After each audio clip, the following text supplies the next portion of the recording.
है, सड़कों का जाल जिस तरह से बनाया गया है, जिस तरह से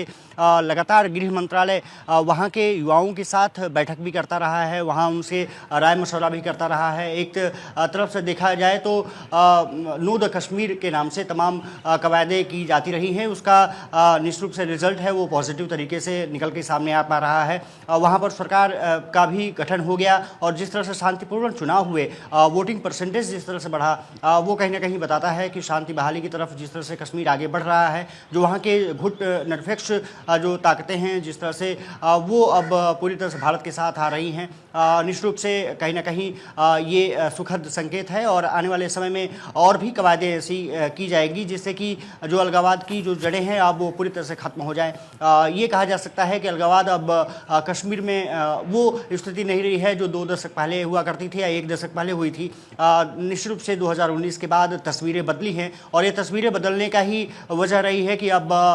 जो अलगाववादी संगठन हैं वो भी अब भारत के साथ सुर में सुर मिलाते हुए दिख रहे हैं। हालांकि अपनी कुछ निजी जो राय हो सकती है कुछ नेताओं की, वो अलग अलग धड़ों में बढ़ती हुई दिखाई देती है, लेकिन ये कह सकते हैं कि 2019 के बाद काफ़ी कुछ गंगा में वहाँ पर पानी बहा है और विकास की जो रफ्तार जो तेज़ हुई है उससे जो आम नागरिक है, खास करके जो कश्मीर वैली में रहने वाले युवा हैं, वो भी अब अपने आप को मजबूत पा रहे हैं। वहाँ पर जिस तरह शिक्षा की अलग जगाई जा रही है, जैसा इंफ्रास्ट्रक्चर डेवलप किया जा रहा है, आपने देखा होगा कि जिस तरह से रेलवे नेटवर्क को कश्मीर वैली तक पहुँचाया जा रहा है, कहीं ना कहीं कह सकते हैं कि भारत के विकास में अब जम्मू कश्मीर साथ मिलकर के खड़ा है और कहीं ना कहीं जो अलगाववाद की जो पहले पुरानी रंजिशें हुआ करती थी वो अब खत्म होने के कगार पर हैं। कहीं ना कहीं ये बहुत सुखद संकेत कह सकते हैं भारत की राजनीति और कश्मीर की राजनीति। कहा जाता है कि जम्मू कश्मीर में या फिर पंजाब में अगर ये कुछ ऐसे राज्य हैं या फिर केंद्र शासित प्रदेश हैं अक्षय, जो सही तरीके से अगर रहता है या फिर जहाँ पे सिचुएशन अंडर कंट्रोल रहती है तो फिर पूरे देश के लिए वो बढ़िया रहता है। और फिर जिस तरीके से प्रधानमंत्री मोदी ने इसके लिए मेहनत की, 370 को हटाने का डिसीजन कोई छोटा मोटा डिसीजन नहीं था और सबसे बड़ी बात उसके हटने के बाद उसको अमल में लाना और वहाँ पर सामंजस्य बना कर रखना, ये अपने आप में बीजेपी के लिए एक बड़ी चुनौती थी जम्मू कश्मीर में। बिल्कुल, सबसे बड़ी बात ये रही कि आपने देखा होगा कि जिस तरह से कश्मीर के युवा लगातार दिल्ली पहुंचते हैं, कश्मीर के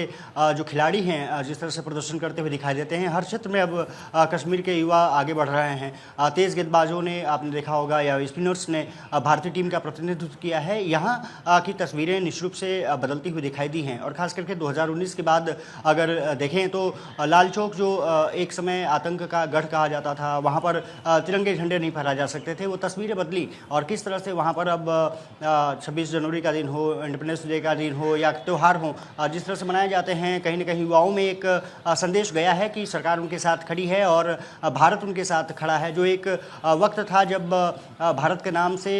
लोग कहीं ना कहीं परेशान होते थे, अब वो समर्थन देते हुए नजर आते हैं। सबसे बड़ी बात यह है कि जो संगठन हमेशा पाकिस्तान के अगर देखा जाए तो हुर्रियत कॉन्फ्रेंस खास करके वो जिस तरह से अपनी रणनीति बनाता था, पाकिस्तान उनका समर्थन करता हुआ दिखाई देता था, वो समर्थन भी पाकिस्तान की तरफ से गायब है और पाकिस्तान भी समझ चुका है कि भारत अब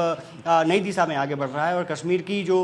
खाती है वो अब भारत को अपनाने के लिए पूरी तैयार है। खास करके वैली के जो जिस तरह समर्थन में आ रहे हैं वो बहुत निश्चित रूप से सुखद संकेत है और आने वाले समय में ये माना जा सकता है कि जिस तरह से चुनाव हुए, खास करके जम्मू कश्मीर में बीजेपी ने अपनी पकड़ लगभग दिखाई, खास करके जम्मू के इलाके में, और आने वाले समय में हो सकता है कि जब चुनाव हो तो बीजेपी को वैली में भी उसका आशीर्वाद मिले। इसमें किसी को शक और गुंजाइश नहीं होनी चाहिए। और सबसे बड़ी बात यह है कि अमर अब्दुल्ला जब से सीएम बने हैं, सरकार के साथ मिलकर के वो लगातार कवायदें ये कर रहे हैं कि बेहतर तरीके से जम्मू कश्मीर को सजाया संवारा जा सके और वो कहीं ना कहीं आपने प्रधानमंत्री नरेंद्र मोदी के साथ देखा होगा जब वो टनल पहुँचे थे, वहाँ पर भी उमर अब्दुल्ला ने उनका स्वागत किया था और उन्होंने कहा था कि हम कश्मीर के विकास के लिए आपके साथ खड़े हैं। कहीं ना कहीं ये कहा जा सकता है कि आने वाले समय में कश्मीर में और भी सौगातें मिलने जा रही हैं। खास करके जिस तरह से मैंने कहा कि रेलवे इंफ्रास्ट्रक्चर जिस तरह डेवलप हुआ है, जिस तरह से वहाँ पर सबसे बड़ा ब्रिज बनाया जा रहा है रेलवे का और वहाँ से ट्रेनें गुजरेंगी, वो भी एक दृश्य निश्चित रूप से बड़ा होने जा रहा है। कह सकते हैं कि अब अलगाववाद निश्चित रूप से, जो अमित शाह ने जिक्र किया कि अब वो अंतिम सांसें गिन रहा है, या यूं कहें कि इतिहास बन चुका है, तो अतिशक्ति नहीं है। कहीं ना कहीं स्टेटमेंट ऐसे समय में आया है जबकि तमाम लोग तमाम बातें अपनी कर रहे हैं। बिल्कुल शिखा, कह बिल्कुल सकते हैं अक्षय, कि और कश्मीर की वक्त तस्वीरें बदला है, समय तस्वीर बदली बदल है रही है और और कहीं ना यही कहीं जब उम्मीद बीजेपी को